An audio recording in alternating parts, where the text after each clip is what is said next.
Okay, welcome to Positive with Nothing, the blog.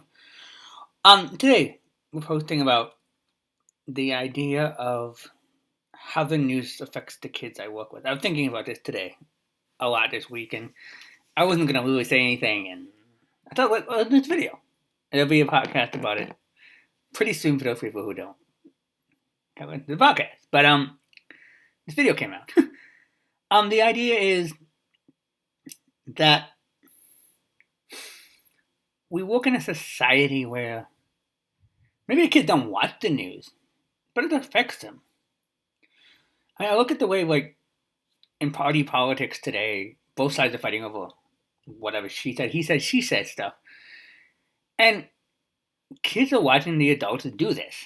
They're watching them not get their way, and they're fighting about it. They're going, well, why am I not getting my way? What's the point? Why Donald Trump's fighting with everyone, and we have to fighting about this way, and kids see that.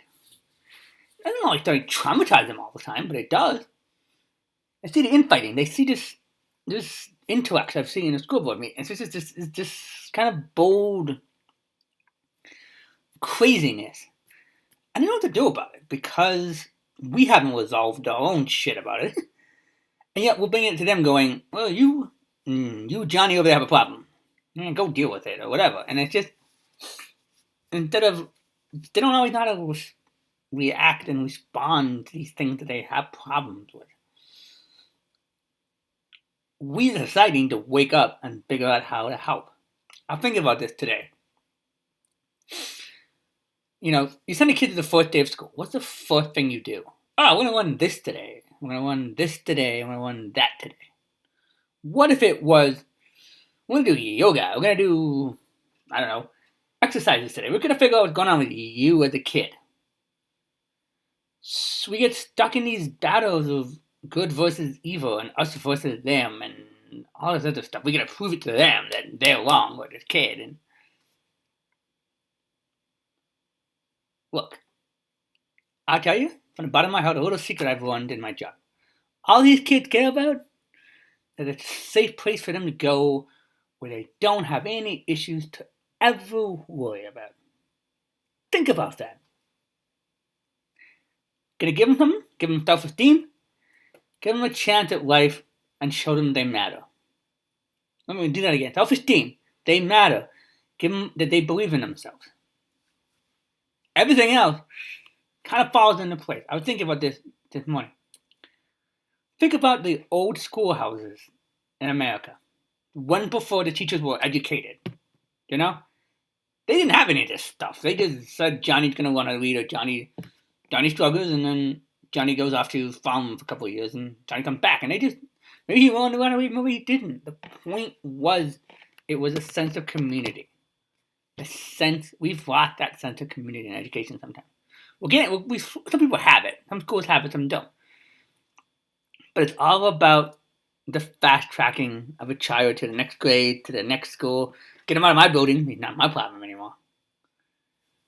And then they come to schools like that I work at, and it's just like, you wonder why the behavior problem is still there. When you wonder why, because they said, well, we're just going to have a behavior problem. You're not the problem. No.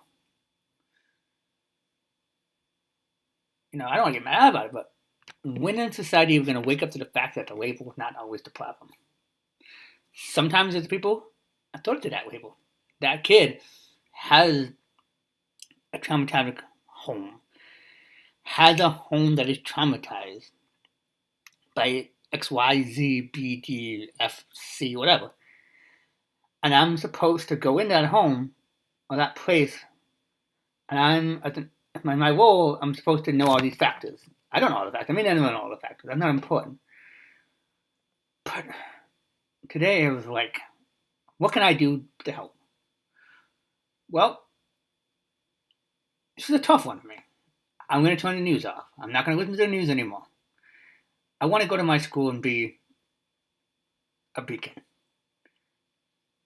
A beacon where these kids can come to somebody who has a lot of experience, a lot of knowledge, and It doesn't feel safe to talk to. I've had a bunch of people, kids do that just like a couple of days. They start talking to me about stuff.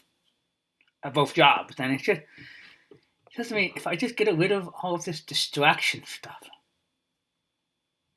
and do what I'm supposed to be doing as an educator, go back to my roots as an educator. We're all educators. We all educate kids. Good, bad, and different. We teach them the good, the bad, the ugly, and sometimes the stuff we don't want to know about us. And yet, the key to all of this for me is, again, going back to those two things, that they matter is self-esteem and just teaching them the basic human communication skills of how to cope. Coping, human relation skills. It's really hard. And when I read it in a book today, it's really hard when your brain is messed up, chemically, physically, emotionally, whatever it is, to focus on what's going on with you and what the issue is.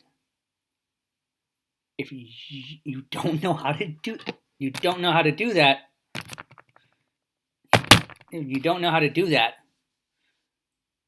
and your brain doesn't understand how to do it, you don't even, you've had alcohol syndrome, whatever, abuse, and you're going to go to school the next day to learn A, B, C, D, E, F, G. How's that helping you? I have kids, doing academically great. They don't talk, but yet they're smart as whistles. But because they don't talk, people just sort of judge them of not being smart. You know how painful that is for you? When you have no communication and talking, and somebody blows you off, or even autistic people, they blow you off because you have this disease. This disorder. I don't want what you have. I don't want to live your life today. Go away. You just do what you're supposed to be doing. Go, be Savannah. People judge you right from that book. That's got to be painful. And you go to school and the same thing happens. No wonder you act out in school. I feel better they act out in school sometimes because at least they get a safe place they can be themselves and understand how the system works. This is a confusing system for adults. I'd hate to be a little kid in this generation trying to figure out human relation skills.